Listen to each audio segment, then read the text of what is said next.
Hi hello ಎಲ್ರಿಗೂ ನಮಸ್ಕಾರ. Welcome back to ಹನ್ವಿಕಾ ಪ್ರಪಂಚ.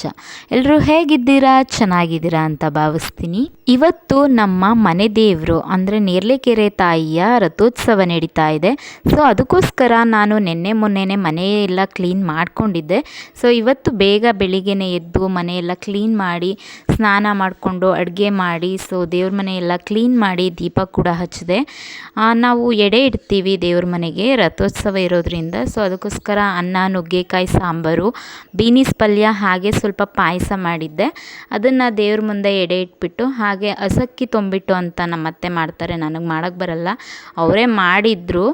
ಅದನ್ನು ದೀಪದ ಥರ ಅಲಂಕಾರ ಮಾಡಿ ಎಣ್ಣೆ ಬಿಟ್ಟು ದೀಪನ ಹಚ್ಚಿ ಪೂಜೆ ಮಾಡಿ ಆದಮೇಲೆ ನಾವು ಮನೆಯವರೆಲ್ಲ ಊಟ ಮಾಡ್ತೀವಿ.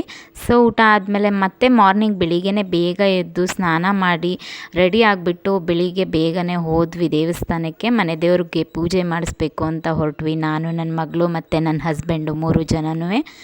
ಸೊ ನಮಗೆ ಟ್ರಾವೆಲ್ ಜಾಸ್ತಿ ದೂರ ಇದೆ. ನಮ್ಮ ಮನೆ ದೇವರಿರೋದು ನಾಗಮಂಗಲ ಹತ್ರ.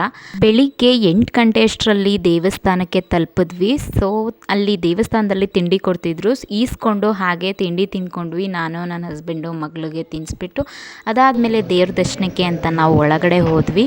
ಸೊ ದೇವ್ರ ಅಲಂಕಾರ ಅಂತೂ ತುಂಬಾ ಚೆನ್ನಾಗಿ ಮಾಡಿದರು. ದೇವಸ್ಥಾನದ ಒಳಗಡೆ ಕೂಡ ಚೆನ್ನಾಗಿ ಕಾಣಿಸ್ತಾ ಇತ್ತು. ದೇವ್ರ ದರ್ಶನ ಎಲ್ಲ ತುಂಬ ಚೆನ್ನಾಗಾಯಿತು.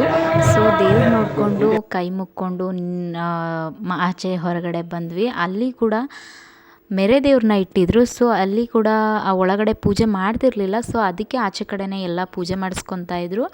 ಅಲ್ಲಿ ನೋಡಿಕೊಂಡು ಕೈ ಮುಕ್ಕೊಂಡು ಹಾಗೆ ತೇರ ಹತ್ರ ಬಂದ್ವಿ. ನಾವು ಹೋಗೋಷ್ಟರಲ್ಲಿ ಆಲ್ರೆಡಿ ತೇರೆಲ್ಲ ಎಳ್ದು ಆಗೋಗಿತ್ತು. ತೇರಿಗೆ ಅಂತ ಹೋದ್ಮೇಲೆ ಬಾಳೆಹಣ್ಣು ಜೋನ ಎಸಿದೆ ಬರೋಕ್ಕಾಗುತ್ತಾ ಅಂತ ಹೇಳಿ ನನ್ನ ಹಸ್ಬೆಂಡ್ಗೆ ತರೋಗಿ ಅಂತ ಕಳಿಸಿದ್ದೆ. ಅವರೇ ತೊಗೊಂಡು ಬಂದು ಅವರು ಮತ್ತು ಅವ್ರ ಮಗಳು ಇಬ್ಬರೂ ಎಸೆದ್ರು. ನಾನು ಕೂಡ ಮನಸ್ಸಲ್ಲಿ ಬೇಡ್ಕೊಂಡು ದೇವ್ರ ಹತ್ರ ಬಾಳೆಹಣ್ಣು ಜಾವನ ಅದಾದಮೇಲೆ ನಾವು ಜಾತ್ರೆ ಎಲ್ಲ ನೋಡಿಕೊಂಡು ನಾವು ಹೊರಟಿದ್ದು ಈಶ್ವರನ ದೇವಸ್ಥಾನಕ್ಕೆ. ಸೊ ನಾವು ಯಾವತ್ತಿದ್ರೂ ನಮ್ಮ ಮನೆ ದೇವರಿಗೆ ಪೂಜೆ ಮಾಡಿಸಾದ್ಮೇಲೆ ನಾವು ಈಶ್ವರನ ದೇವಸ್ಥಾನಕ್ಕೆ ಪೂಜೆ ಮಾಡಿಸ್ದೆ ನಾವು ಮನೆಗೆ ಬರೋದೇ ಇಲ್ಲ. ಸೊ ಅದಕ್ಕೋಸ್ಕರ ಈಶ್ವರನ ದೇವಸ್ಥಾನಕ್ಕೆ ಪೂಜೆ ಮಾಡಿಸೋಣ ಅಂತ ಬಂದಿದ್ವಿ. ನಾವು ಅಲ್ಲಿ ಒಳಗಡೆ ಹೋಗಿ ಪೂಜೆ ಎಲ್ಲ ಮುಗೀತು.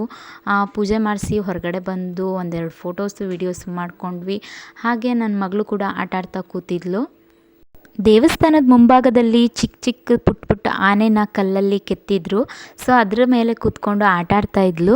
ಅವಳನ್ನು ನಾವು ಹಾಗೆ ಒಂದು ಝೂಮ್ ಹಾಕಿ ಒಂದು ವಿಡಿಯೋ ಮಾಡಿದೆ.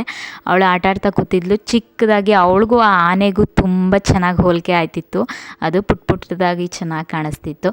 ಬಾ ಅಂದರೆ ಬರ್ತಾನೆ ಇರಲಿಲ್ಲ, ಹೋಗೋಣ ಬಪ್ಪ ಅಂದರೆ ಆಟ ಆಡ್ತಾ ಕೂತಿದ್ಲು. ಅದಕ್ಕೋಸ್ಕರ ನಾವು ಸ್ವಲ್ಪ ಹೊತ್ತು ಅಲ್ಲೇ ಕೂತಿದ್ವಿ. ಹಾಗೆ ನಾವು ಸ್ವಲ್ಪ ಹೊತ್ತು ಟೈಮ್ ಸ್ಪೆಂಡ್ ಮಾಡಿಕೊಂಡು ಅದಾದಮೇಲೆ ನಾವು ಊರಿಗೆ ಇನ್ನು ಟೈಮ್ ಆಗುತ್ತೆ ಅಂತ ಹೊರಡೋಣ ಅಂತ ಹೊರಟ್ವಿ.